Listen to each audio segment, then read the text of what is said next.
سيد الأنبياء والمرسلين أما بعد فأعوذ بالله من الشيطان الرجيم بسم الله الرحمن الرحيم وقضى ربك ألا تعبدوا إلا إياه وبالوالدين إحسانا آمنت بالله صدق الله مولانا العظيم وصدق رسوله النبي الكريم الأمين ونحن على ذلك لمن الشاهدين والشاكرين والحمد لله رب العالمين. ابھی تک ہم نے جتنے اعمال کیے یہ یوں سمجھیں کہ ایک اوور ٹائم تھا ہمارا جو ہم نے کوشش کی اللہ کو منانے کی. اصل کسی بھی محفل نے نعت کا یا قول خوانی کا یا چکسمے کا مقصد منبع اور مرکز اور اس کی جان جو ہے وہ بیان ہوا کرتا ہے.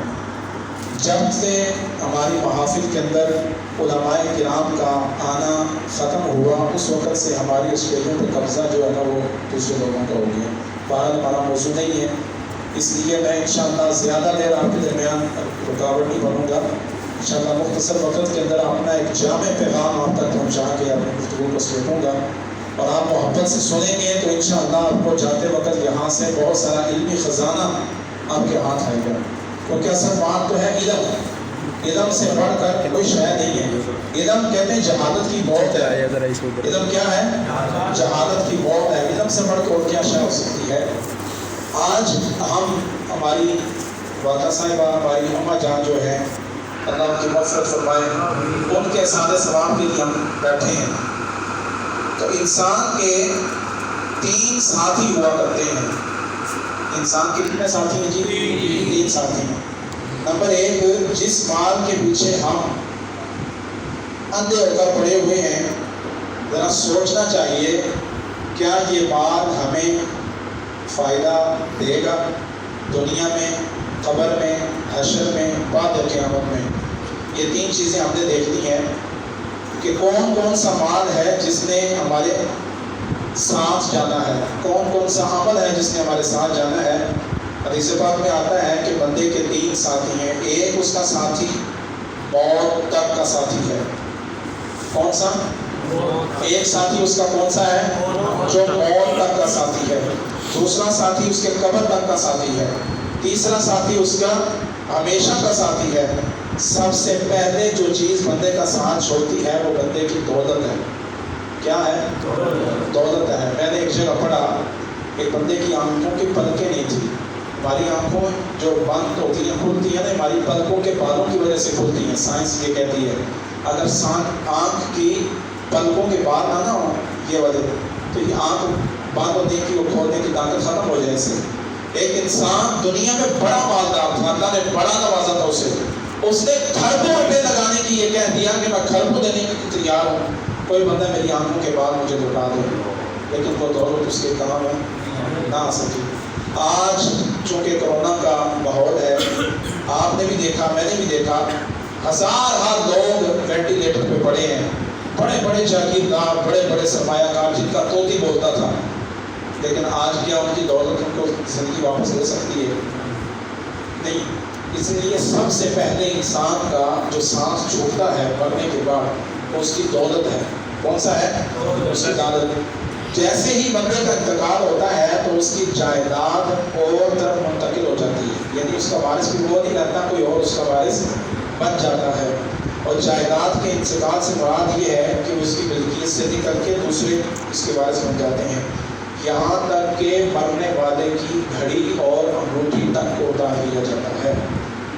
دوسرا انسان کا ساتھی, اس کے ساتھ جانے والا, اس کا رشتہ دار, بھانجا, بھتیجا, بیٹا جو بھی ہو, وہ کہاں تک اس کے ساتھ جاتا ہے جی؟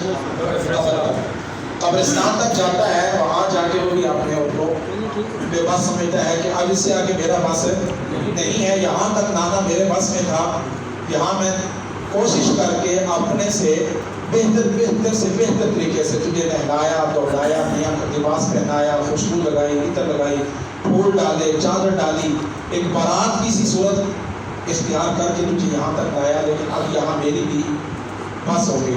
کتنے ساتھی ہو گئے؟ 2 ساتھی. پہلا ساتھی کون سا؟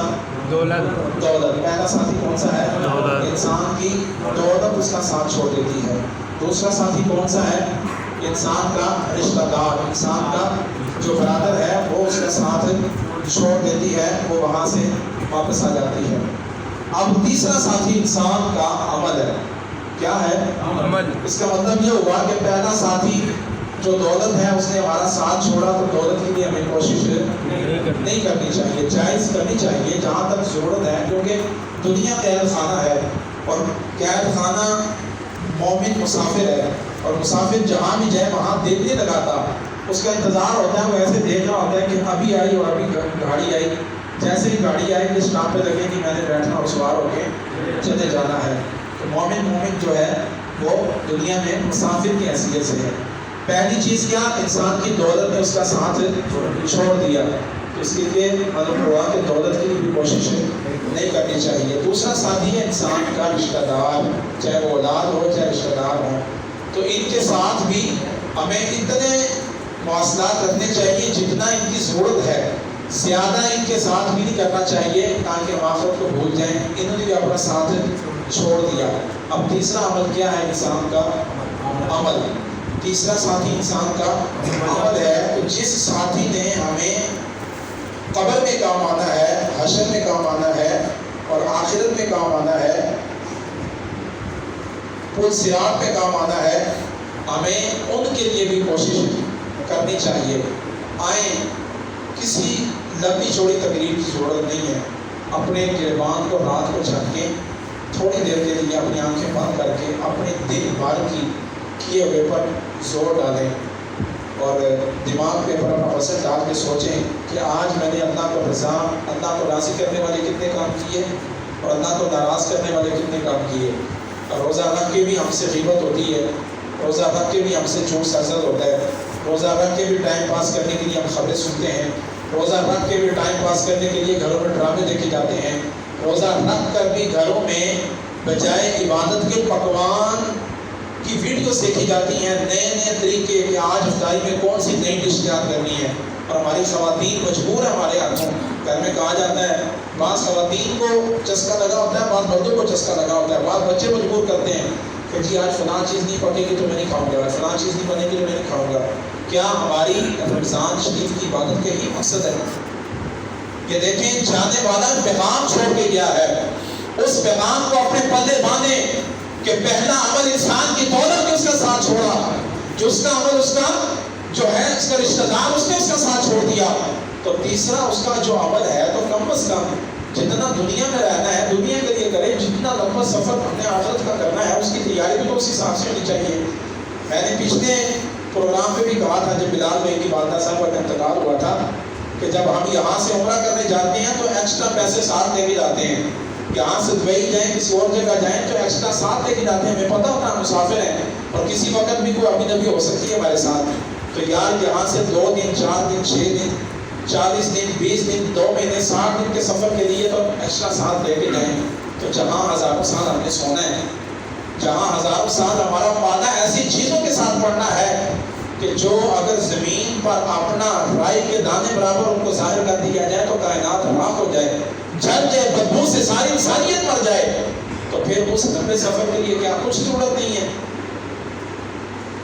صبح ہوتی ہے، شام ہوتی ہے، زندگی بس یوں ہی تمام ہوتی ہے۔ ہمارا مقصد صرف اور صرف یہ ہے کہ کام پہ جاؤ، کماؤ، رات کو کھاؤ، سو جاؤ، صبح اٹھو پھر کام پہ چلے جاؤ، یہ زندگی نہیں ہے۔ وما خلقت الجن والانس الا لیعبدون، اللہ نے تجھے اور مجھے اپنی عبادت کے لیے پیدا کیا، اور اللہ نے موت کو تخلیق کیا نا، ہم موت کی بات کر رہے ہیں، موت کا تذکرہ کر رہے ہیں، الذی خلق الموت، اللہ نے موت کو پیدا کیا، والحیات، اور زندگی کو پیدا کیا۔ یا اللہ موت اور حیات کو پیدا کرنے کا مقصد کیا ہے؟ ضرورت کیا پیش آ گئی تھی؟ میں یہاں پہ کھڑا ہوں، ایک ضرورت ہے، کیوں کہ اتنا سارا کروڑ مجھے روزانہ نہیں ملتا، ہفتے بعد ملتا ہے یا کبھی کبھی کسی پروگرام پہ ملتا ہے۔ میرا من یہ چاہتا ہے، میری کوشش یہ ہے کہ میری طرف سے کسی نہ کسی کے پاس کوئی اچھی بات چلی جائے تاکہ کل میں بھی چلا جاؤں دنیا سے تو کوئی عمل کرنے والا ہوگا، میری قبر بھی ٹھنڈی ہو جائے گی۔ یا اللہ تو خالق ہے، تو رازق ہے، تو مالک ہے، تو جہان کا بننے والا ہے، تجھے کیا ضرورت پیش آئی تھی کہ تو نے زندگی کو بھی پیدا کیا پھر موت کو بھی پیدا کیا؟ اللہ پاک نے جواب دیا احسن عملا، کہ میں نے اس لیے زندگی کو پیدا کیا، اس لیے موت کو پیدا کیا تاکہ میں چیک کروں الذی خلق الموت والحیات یبلوکم ایکم احسن عملا، کہ تم میں سے اچھا عمل کس کا ہے۔ قرآن پاک میں کسی جگہ بھی ہمارے دنیاوی معاملات میں زور نہیں دیا گیا، عمل کے اوپر زور ہے، لیکن آج ہم اتنے ہی عمل سے خالی ہیں۔ حضرت بھائی یزید بستامی رحمۃ اللہ علیہ رات کے وقت اٹھ کے اپنی داڑھی کو یوں پکڑ کے نا فرمایا کرتے تھے، سوری بھائی یزید بستامی امام ابو حنیفہ رحمۃ اللہ علیہ، آپ داڑھی کو پکڑ کے یوں جھنجھوڑا کرتے تھے اور کہا کرتے تھے کہ یا اللہ اگر تو نعمان بن ثابت کو معاف کر دے گا نا، کہ بڑی تعجب کی بات ہوگی۔ یار وہ امام جس کے اس وقت پوری دنیا میں کم از کم 80% سے زیادہ فالوورز ہیں، کیونکہ فقہ حنفی سب سے زیادہ نا پوری دنیا میں، باقی شافعی مالکی وہ تھوڑے لوگ ہیں۔ فقہ حنفی کے مالک جو ہیں وہ رات کو اس قدر روئیں اور اپنی داڑھی کو پکڑ کے یہ کہیں کہ اگر نعمان بن ثابت کی بخشش ہوگی تو بڑے تعجب کی بات ہوگی۔ ایک نمازی وہاں سے گزر رہا تھا کہ وہاں سے پردالے سے پانی نیچے گرا اور اس کے کپڑوں پہ پانی گر گیا۔ اس نے دروازے پہ دستک دے کے پوچھا، ہے صاحب خانہ، میں نمازی آدمی ہوں، یہاں سے گزرتے ہوئے تیرے گھر کے پانی سے میرے کپڑے ناپاک ہو گئے ہیں، بتا یہ پانی پاک تھا یا ناپاک تھا؟ خدا کی قسم قربان جائے ایسے امام کے اوپر۔ آپ نے اسے یہ کہا کہ یہ گناہگار انسان کی آنکھوں کا پانی ہے تو یقیناً ناپاک ہے۔ وہ امام جو دنیا میں 90 سے زیادہ دنیا کے فالوورز اس کے ماننے والے ہیں، پوری دنیا کے اندر فقہ حنفی کے مالک ہیں، جب ان کی توبہ کا یہ عالم ہے، ان کا خوف خدا کا یہ عالم ہے کہ تجھے مجھے کوئی ضرورت نہیں ہے توبہ کرنے کی۔ ہم یہ سمجھتے ہیں ہماری توبہ کے لیے بس ایک شب قدر کافی ہے، ایک شب معراج کافی ہے، ایک شب برات کافی ہے، سال میں 4-5-6 راتیں آتی ہیں بس توبہ کر لیتے ہیں، یہ توبہ ہمارے لیے کافی ہے۔ حضور فرماتے ہیں ہر شب شب قدر ہے اگر ہمیں شب کی قدر آ جائے۔ کیا ہر شب کیا ہے؟ شب قدر ہے اگر ہمیں شب کی قدر آ جائے۔ کیا رات کو ہر روز اللہ رب العزت آسمان سے آواز نہیں دیتا اپنی شاہ نشان کہ ہے کوئی مجھ سے توبہ کرنے والا، ہے کوئی مجھ سے اولاد مانگنے والا، ہے کوئی مجھ سے دنیا مانگنے والا، ہے کوئی مجھ سے آخرت مانگنے والا؟ کمی ہماری طرف سے ہی ہے، اس کی طرف سے کمی نہیں ہے۔ یہ 3 ساتھی میں نے اپنے سامنے رکھے ہیں کہ یہ 3 ساتھی جو ہیں یہ انسان کے ہیں، بس اس کے سوا انسان اکیلا ہے۔ جب ہم اس کو چھوڑ کے آتے ہیں نا، پھر اگلا جہان دور جانے رب جانے، آگے کیا کیا بیتے گی اس کے اوپر اس کو پتا ہے۔ اگر تو ہو گیا اعمال اچھے تو پھر تو مقابلہ کر لیں گے، اور اگر اعمال اچھے نہیں ہوں گے تو پھر مقابلہ۔ آج کرونا وائرس ہے اور جگہ جگہ ڈاکٹر یہ کہتے ہیں کہ قوت مدافعت انسان کی جتنی بہتر ہوگی اتنا انسان اس سے بچے گا۔ آج ہمارا معدہ جتنا تندرست ہوگا، ہمارے اندر کھانا جتنا اچھا ہم کھائیں گے، جتنا تندرست کھانا ہم کھائیں گے، جتنا سونا اور ستھرا کھانا ہم کھائیں گے، اتنا معدہ ہمارا اچھا ہوگا۔ جب معدہ اچھا ہوگا تو قوت مدافعت اچھی ہوگی، جب قوت مدافعت اچھی ہوگی تو بیماری کا اٹیک ہمارے اوپر نہیں ہوگا۔ آج کون سا انسان ہے جو اچھا کھانے کی طرف میں نہیں لگا ہوا؟ اب باہر نکل کے دیکھیں، ہر انسان کی کوشش ہے کہ بچ جاؤں، لیکن بچانا رب نے ہے، تیرے میرے بس میں نہیں ہے۔ ہمارے ہمسائے ملک کے اندر جا کے دیکھیں، خدا کی قسم لاشیں اور سڑکوں پہ رکھ کے پیٹ رہے ہیں، وہ رو رہے ہیں، وہ فریاد کر رہے ہیں، وہ اس چیز کی طلب میں ہے کہ کوئی بندہ ہماری آنکھ کی جان بچا دے۔ آج ان کے پاس کس کی ویکسینیشن کی قلت ہے، میڈیسن کی قلت ہے، ہاسپٹلز کی قلت ہے، ان کے پاس آکسیجن کی قلت ہے، ان کے پاس اتنے زیادہ مریض ہو چکے ہیں کہ سڑکیں یوں بھری پڑی ہیں کہ جیسے انسان اپنی مٹھی میں روڑی لے کے پھینکتا ہے۔ ویڈیوز بھری پڑی ہیں، سب انسان سے واقف ہے، لیکن کیا اگر اس سے بچا سکتے ہوتے تو بچا نہ سکتے؟ تو معلوم ہوا کہ یہ بچانا تیرے میرے بس میں نہیں ہے، یہ بچانا اس رحم الحاکمین کے پاس میں ہے۔ تو خدا کی قسم اتنی بغاوت نہ کرے اللہ کے ساتھ، اتنا اللہ کو ناراض نہ کرے، اتنا اللہ کو خوف ہمارے دل میں خوف ہونا چاہیے کہ کم از کم جب کبھی منانا چاہے تو وہ مان بھی جائے۔ اگر والد ناراض ہو جائے نا، تو اگر اولاد آگے کہے ابا جان مجھے معاف کرو تو والدین اس دن دلواتے ہیں، تم یاد کرو وقت تو نے یہ کام نہیں کیا، یاد کرو فلاں وقت تو نے یہ کام نہیں کیا، یاد کر وہ لمحہ تو نے میری ناک کی کٹوائی۔ وہ والد ہو کے تجھے احساس دلانے کے لیے تجھے یہ کہتا ہے۔ اللہ کبھی تجھے بیماری دے کر، کبھی خوف دے کر، کبھی تجھے بھوک دے کر، کبھی افلاس دے کر، کبھی تیری کسی کی جان دے کر، ابھی آ جائے گا، کبھی تیرے پھلوں کا نقصان ہو گیا، اللہ کہتا ابھی آ جائے گا، کبھی بھوک دے دی، کبھی خوف دے دیا، کبھی رجاء دے دیا. یہ ساری صورتیں اللہ کو راضی کرنے کی ہیں. اللہ پھر انتظار میں رہتا ہے کہ شاید ابھی آیا ابھی آیا. لیکن ہم اتنا دور نکل چکے ہیں کہ واپسی کا راستہ ہی بھول گئے ہیں، ہماری واپسی کا راستہ ختم ہو چکا ہے. اس لیے یہ یاد رکھیں کہ حقوق والدین وہ ابھی میں نے بیان کرنے ہیں، اور انشاءاللہ مختصر وقت کے اندر ہی بیان کروں گا کہ والدین کی بھی کچھ حقوق ہیں ہمارے اوپر، کہ بغیر والدین کے انسان میں دنیا میں کوئی نہیں آیا. انسان نے اللہ رب العزت نے ایک ایسا سسٹم رکھا کہ جب دو جسم کا آپس میں ملاپ ہوتا ہے تو ایک انسان کی روح بنتی ہے، وہ جسم بنتا ہے، اگلے معاملات اللہ چلاتا ہے. تو اللہ رب العزت نے ہمیں جب بنایا ہے تو اس کی کچھ نہ کچھ اللہ تعالیٰ نے لوازمات بھی رکھے ہیں. اللہ عز و جل کسی شے کا محتاج نہیں، اللہ پوری کائنات کا مالک ہے. عیسیٰ علیہ السلام کو اللہ چاہے تو بغیر باپ کے بھی پیدا کر سکتا ہے. حضرت حوا کو بغیر ماں باپ کے پیدا کر سکتا ہے، اور حضرت آدم علیہ السلام کو بھی بغیر کسی وجہ کے. حوا تو پیدا ہوئی آدم علیہ السلام کی پسلیوں سے، آدم کا تو وجود ہی نہیں ہے. اللہ پاک نے یہ فرمایا کہ میں نے تمہیں یہ سارے معاملات کر کے یہ دکھائے ہیں کہ تم کچھ نہ کچھ احسان مانو، کچھ نہ کچھ ذہن میں رکھو کہ اللہ تعالیٰ ہر چیز پر قادر ہے. لیکن اس نے اپنے تک پہنچنے کا ایک وسیلہ بنایا ہے، وہ وسیلہ کے والدین. وہ وسیلہ کیا ہے؟ والدین. کہ والدین بچے کی پرورش کا اور پیدائش کا ذریعہ بنتے ہیں. نوجوان بچے بیٹھے ہیں، ان کی یہ بات کر رہا ہوں کہ ہم اپنی مرضی سے نہ دنیا میں آئے ہیں نہ آ سکتے تھے، ہم آئے بھی اللہ کی مرضی سے ہیں. اللہ نہ چاہتا تو آج کتنے حضرات ہاتھ جوڑے ایسے جو اولاد بیٹھے ہیں ان کی اولاد نہیں ہے، مہنگے سے مہنگا علاج کروا چکے ہیں، لیکن اللہ نے اولاد جیسی نعمت سے دی نوازا. تو کیا ہے کسی کے پاس کہ جو اللہ سے جھگڑ کے لڑائی کر کے اللہ سے دے دے؟ نہیں. تو معلوم ہوا کہ ہر وقت ہماری گردن کو ایسے ہی رہنا ہے، ہر وقت ہماری گردن کو ایسے ہی رہنا ہے. ہم ایسے رہیں گے تو اللہ کو راضی کر سکیں گے. اللہ پاک نے فرمایا وَقَضَىٰ رَبُّكَ أَلَّا تَعْبُدُوا إِلَّا إِيَّاهُ. اے حبیب علیہ السلام تیرے رب نے یہ فیصلہ کیا کہ عبادت جب بھی کرنی ہے کس کی کرنی ہے؟ اللہ کی. اور وَبِالْوَالِدَيْنِ إِحْسَانًا، اور اپنے والدین کے ساتھ کیا کرنا ہے؟ احسان. احسان مانا نیکی کرنی ہے. اور کیسی نیکی؟ اِمَّا يَبْلُغَنَّ عِندَكَ الْكِبَرَ أَحَدُهُمَا أَوْ كِلَاهُمَا. ان دونوں میں سے ایک یا دونوں بوڑھے ہو جائیں، ان کی کمر جھک جائے، ہاتھ کانپنا شروع ہو جائے، زبان تھرتھرانا شروع ہو جائے اور ان کی آواز بیٹھ جائے، تو ان کے سامنے او کلاہما فلا تقل لہما، ان کے سامنے تمہیں آکڑنا نہیں، ان کے سامنے تمہیں ان کو ڈرانا نہیں.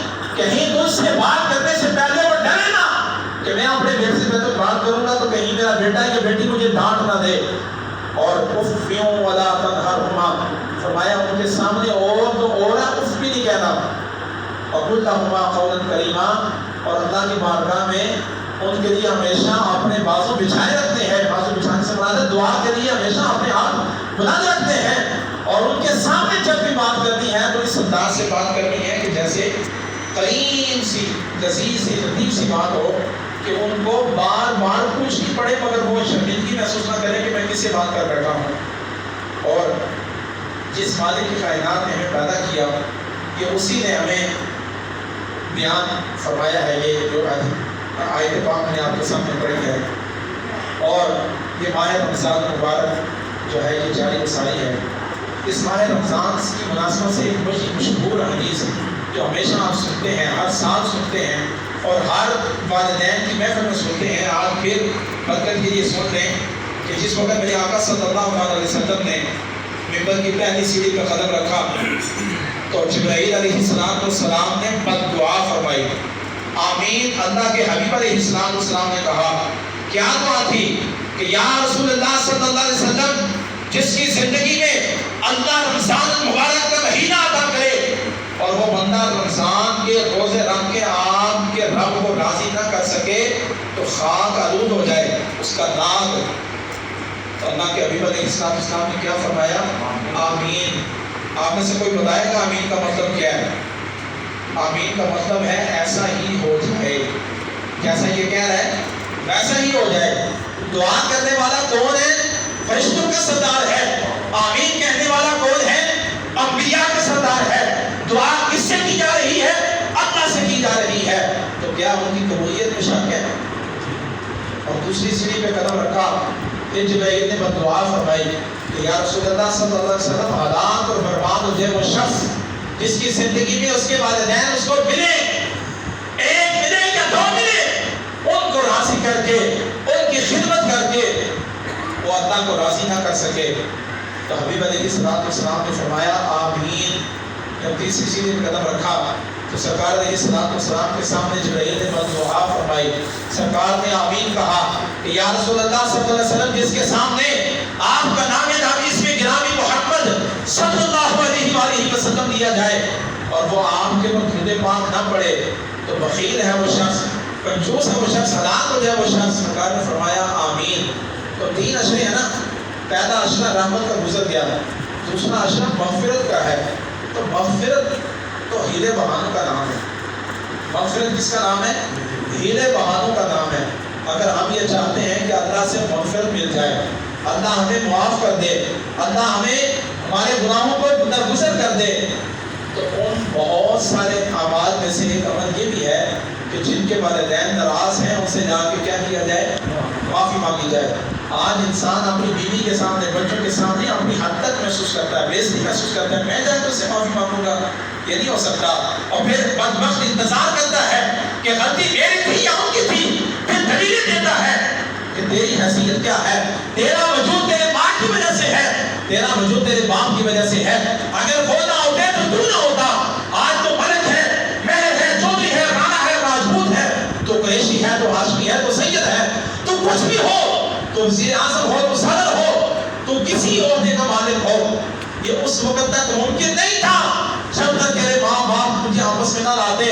آج تو جو کچھ بھی ہے یہ تیرے والدین کی مہربانی ہے. تجھ کو آتا جو تھا وہ جو رونا ہی رونا تھا، دودھ پی کے تیرا کام سونا ہی سونا تھا. تجھ کو چلنا سکھایا ماں نے تیری، تجھے جینا سکھایا ماں نے تیری. تیری انگلی پکڑ کے کون چلاتا تھا؟ تجھے کھڑا کس نے کیا؟ تجھے دعائیں کس نے مانگی؟ تیرے لیے راتوں کو جاگا کون؟ تیرے بستر گرے پر اپنے آپ کو لٹایا کس نے؟ تیرے لیے دھوپ کی گرمی، اس سورج کی گرمی، جس گرمی سے آج تو میں بھاگ کے فوراً اے سی کا سہارا دیتے ہیں، سارا دن مزدوری میں کام کس نے کیا؟ اپنے کندھوں پہ اینٹیں کس نے اٹھائی؟ اپنے کندھے پہ زخموں کے باوجود اینٹوں کا رسی باندھ کے کس نے رکھی؟ سارا دن ہاتھوں پہ زخم ہونے کے باوجود کس نے اے سی چلائی؟ کس نے ہتھوڑی چلائی؟ تو کیا یہ سب کچھ بھول گیا؟ چاند ٹکے تیرے پاس آئے تو اپنی اوقات ہی بھول گیا کہ کہنے لگا کہ غلطی میری تھی یا اس کی تھی، میں جاؤں یا وہ جائے؟ پھر دلیلیں دیتا ہے اس بات پہ. تو اس لیے یہ یاد رکھیں، سارے گناہوں کی سزا اللہ نے دے دی ہے. اقرا کتابہ کا کفا بنفسک اليوم علیک حسیبا. اللہ نے یہ قیامت کے دن یہ کتاب تیرے ہاتھ میں دے دینی ہے. یہ کتاب جو آج مرتب ہو رہی ہے، یہ کتاب تو نے پڑھنی ہے، یہ میں نے پڑھنی ہے. اللہ نے الیوم نختم علی افواہہم وتکلمنا ایدیہم وتشہد ارجلہم بما کانوا یکسبون. اللہ نے تیرے منہ پہ مہر لگا دینی ہے، تیرے ہاتھوں نے اللہ کو گواہی دینی ہے، اور تشہد ارجلہم تیرے پاؤں نے گواہی دینی ہے، اس زمین نے گواہی دینی ہے اللہ کی بارگاہ میں. یہ سارا کچھ اللہ کی بارگاہ میں ہونا ہے. اور اللہ نے یہ کتاب کا فواد سکلیوم کا علی کا حسیبہ. اے انسان، اس کتاب کو پڑھ. اس کتاب کو پڑھنے کے بعد اپنا حساب کرنے کے لیے تو اکیلے کافی ہے. لیکن یہ یاد رکھیں، ہر گناہ کی سزا اللہ نے مرنے کے بعد دینی ہے. لیکن والدین کی نافرمانی کی سزا ایسی ہے، اس کی سزا انسان کو اللہ دنیا میں دے دیتا ہے، اور مرنے سے پہلے پہلے یہ سزا اللہ عبرت کے لیے ضرور دیتا ہے. چند ایک مثالیں میں آپ کے سامنے بطور نمونہ رکھنا چاہتا ہوں، کیونکہ نوجوان بچے بیٹھے ہیں. آج 100 میں سے 95% والدین کی یہ شکایت ہے کہ ساڑھے بچے ساڑھے آنکھیں نہیں لگتے، سارا کہنا نہیں مانتے، کچھ ذمہ داریاں والدین بھی نہیں پوری کر رہے. ساری بات اولاد پہ نہیں ہوتی، ساری اولاد نہیں غلط ہوتی، کچھ ذمہ داریاں والدین کی بھی ہیں. والدین نے گھر میں انٹرنیٹ لگوا دیا، کمرہ اپنا اپنا دے دیا، کمرے کو کنڈی لگوا کے دے دی، ٹچ موبائل اس کے ہاتھ میں دے دیا، گھر کی دیواریں اونچی کر دی ہیں، پھر یہ کہتی کہ میری بیٹی خراب ہو گئی ہے. یہ کہتے ہیں میرا بیٹا خراب ہو گیا ہے، آج بھی 3 دن تو تم نے خود دی ہے، ماچس خرید کے تو تم نے خود دی ہے، تو پھر یہ شکوہ کرتا ہے کہ سارا جنگل لگا کے رکھ دیا۔ کچھ ذمہ داریاں والدین بھی نہیں پوری کر رہے۔ والدین صبح سے شام تک اپنی مصروفیت میں ہیں، تو کہتے ہیں جی بس ہماری ذمہ داری شاید یہی ہے کہ ہم نے کما کے لانا اور کھلانا، یہ ذمہ داری نہیں۔ ان کی تربیت کی بھی ذمہ داری ہماری ہے۔ ہم ان کی تربیت کی ذمہ داری ان لوگوں پہ چھوڑ دیتے ہیں جو کالجوں کے اندر ڈانس کرواتے ہیں، جو میوزک کی محفلیں کرواتے ہیں، جو نعوذ باللہ میرے آقا صلی اللہ علیہ وسلم کے ناموس کے اوپر بھونکنے والے ہیں۔ ہم یہ سمجھتے ہیں وہ ہماری اولاد کی تربیت کریں گے، وہ کھیل تربیت کریں گے۔ انہوں نے کیا تربیت کرنی ہے؟ ان کی تربیت یہی تھی کہ جو آج آپ نے پچھلے دنوں دیکھا کہ مرد اپنا کھانا خود گرم کرے، ٹھیک ہے، ہم مرد کی ذمہ دار نہیں ہے۔ وہ جو عورتوں کا مار چکا وہ کسی سے ڈھکا چھپا نہیں ہے۔ اگر کوئی کبوتر اپنی آنکھیں بلی کو دیکھ کے بند کر لے تو وہ بچ نہیں سکتا۔ ہم اپنی آنکھیں بند کر لیں، ہم یہ کہیں ہمیں نہیں پتا تو یہ ہمارا قصور ہے، ورنہ زمانے نے روزے روشن کی طرح دیکھا۔ ان عورتوں نے کیا کیا وہ ساتھ نہیں پکی؟ وہ عورتیں کون ہیں؟ وہ تیری میری بچیاں ہیں، وہ تیری میری بہنیں ہیں، وہ اسی معاشرے کی بچیاں ہیں جن معاشرے کی بچیوں کا مقدر سنوارنے کے لیے ہم نے ان پینٹ شرٹ والوں کے ہاتھ میں دے دیا کہ آپ اس کی تربیت کریں۔ وہ تربیت نہیں کر سکتے۔ تربیت میرے گھر سے ہونی ہے، تربیت آپ نے اور میں نے کرنی ہے۔ تربیت گھر سے ہوگی تو ہماری اولاد ہماری آنکھیں لگے گی۔ لیکن کیا ہے کہ اب اپنے مقدر پہ رونے کے سوا کچھ بھی نہیں ہے۔ آج ہمارے بس میں کچھ نہیں رہا، ہم بالکل بے بس بے یار مددگار ہو گئے ہیں۔ بس صرف ایک گدے میں بڑا ڈھول بجانے والی بات ہے کہ وہ بجا کے اپنی زندگی کے دن پورے کر رہے ہیں، باقی بچا کچھ بھی نہیں ہے۔ آئیں ایک مثال والدین کی نافرمانی کرنے کی کہ سزا اللہ دنیا میں دیتا ہے۔ حضرت علقمہ رضی اللہ تعالیٰ عنہ صحابی رسول ہے، آپ کی زبان پر کلمۃ الحق جاری نہ ہوا، سرکار کے پاس اطلاع گئی، سرکار نے پوچھا اس کے والدین کو پتہ کرو۔ عرض کی یا رسول اللہ اس کی بوڑھی ماں زندہ ہے۔ پوچھا گیا اس کے لے کے آؤ۔ جب بوڑھی ماں کو لایا گیا، پوچھا تیرا بیٹا کیا کرتا تھا؟ کہا میرا بیٹا آپ کا صحابی ہے، نماز پڑھتا تھا، روزہ رکھتا تھا، حج کرتا تھا، زکات دیتا تھا، صدقہ